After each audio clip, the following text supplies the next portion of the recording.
3 games with a double-digit spread here. Houston, Cleveland, that's 12.5. Atlanta, Tampa Bay, 12.5. Detroit, Green Bay, 11.5. Any of these spreads too high, Reid? Too high? I mean, maybe the Cleveland one, but saying that just gives me, it makes me queasy. Like if I saw the tendon of my finger after slicing it open. That was terrible. Yeah. That was terrible. My God. Hit the fail stamp. Come on, Cody. Thank you. No, I think that one's probably too high. The one I like the most to cover though is the Green Bay one. I think with Cleveland, like which Cleveland team is going to come out, right? Like come out and perform. It's Houston. I know that.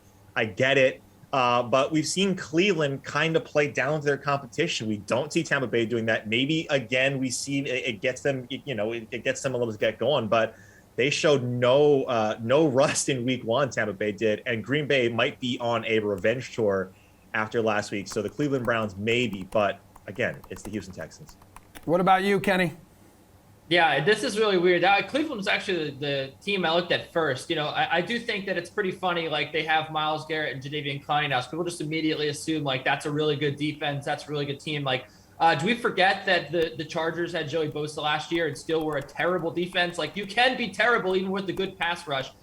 So look at the Washington football team last night. So I do think that Houston, after a decent showing in week 1, they could certainly cover that spread. I think that's a few too many points, but I'm looking at this Detroit Green Bay game. Look, I know that, the Niners kind of let the foot off the gas pedal, but Detroit threw 57 times with Jared Goff, and he threw pretty well. He almost got up to 350 yards, 3 touchdowns and a pick.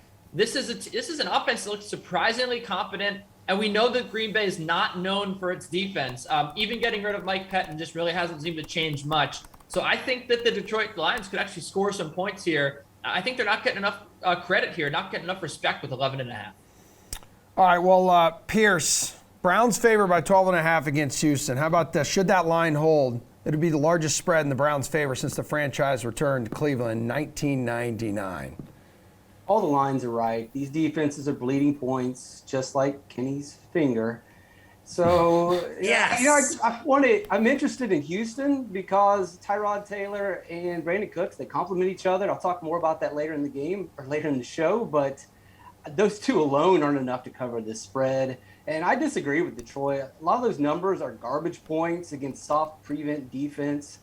They're not going to be in that situation. I don't think they're going to be able to move the ball. Plus, Tyrell Williams is dealing with concussion protocol. DeAndre Swift didn't practice the other day, so I can't support any of these underdogs.